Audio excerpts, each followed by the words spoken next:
Bonjour, je suis Isabelle Chevalier. Et Yannick Lacoste, nous sommes enseignants au Centre de services scolaires Marguerite-Bourgeois. La gestion de groupe est peut-être un frein à votre envie d'enseigner dehors. Soyez rassurés. Plus vous sortirez, plus vous prendrez confiance, plus les repères des élèves seront clairs. Même que, au dire de plusieurs enseignants, la gestion de classe est plus facile dehors, surtout si vous sortez régulièrement. Par exemple, une fois à l'extérieur, les irritants causés par les enfants qui ont la bougeotte, ceux qui ont une plus grande bulle ou encore les irritants causés par les bruits se dissipent. Plusieurs des défis rencontrés en classe sont appelés à s'atténuer, voire à disparaître grâce à l'espace que vous offre l'extérieur. Bien sûr, tout n'est pas magique. Comme en classe, il se peut que vos élèves soient distraits à l'extérieur aussi, surtout lors des premières sorties. Ils auront envie de bouger, de jouer, d'explorer. Ne vous inquiétez pas. L'enseignement extérieur a pour avantage de mettre les élèves dans l'action et d'augmenter leur engagement.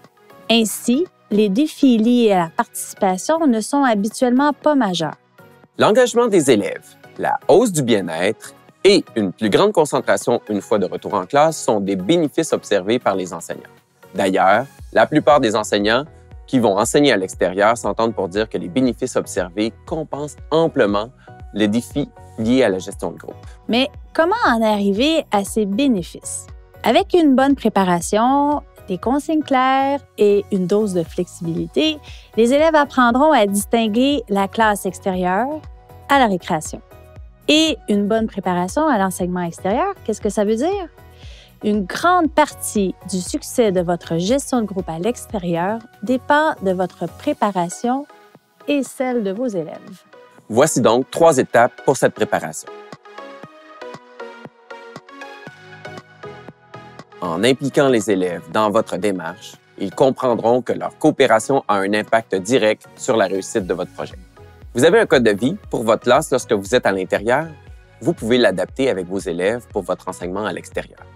Par exemple, on respecte soi-même, donc ses besoins et ses limites, l'enseignant et les camarades, le matériel, le milieu naturel et bâti.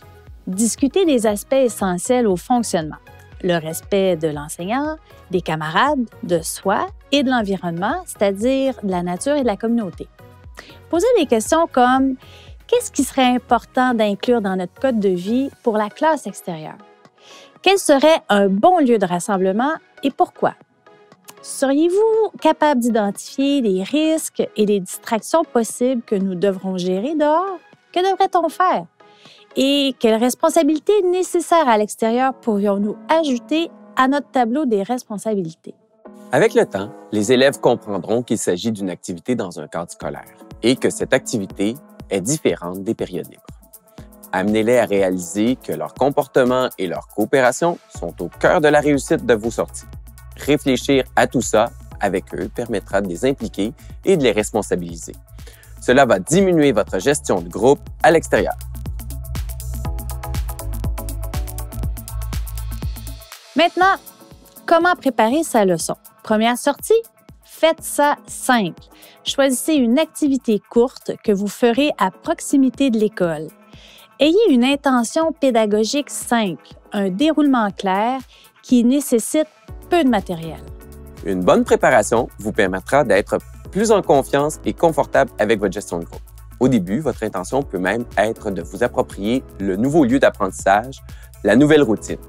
Il est primordial d'y aller pas à pas et de respecter votre rythme ainsi que celui de vos élèves.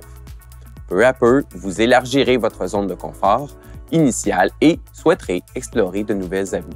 Profitez donc de vos premières sorties pour vivre cette adaptation avec vos élèves et créer ensemble la nouvelle routine. L'idée est d'en faire un moment agréable qui donne envie de recommencer. On peut maintenant se préparer à sortir. Une fois dehors, les élèves ont souvent bien hâte de passer à l'action. Utilisez donc la partie théorique comme une amorce à l'activité extérieure. Faites la théorie à l'intérieur avant de sortir et gardez la mise en pratique, soit l'action, pour l'extérieur. Avant de sortir, rappelez toutes les consignes reliées à votre sortie.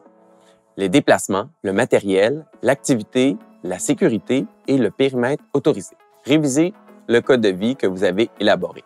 Assurez-vous que les élèves comprennent ce qui est attendu d'eux à l'extérieur, les bons comportements et ceux à éviter.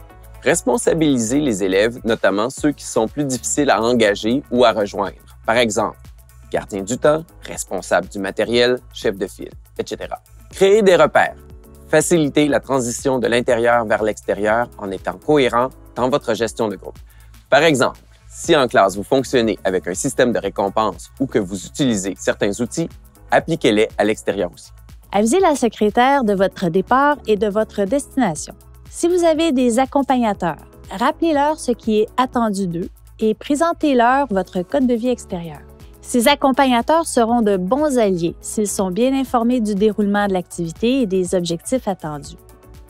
Une fois ces éléments clés mis en place, vous êtes enfin prêt à sortir.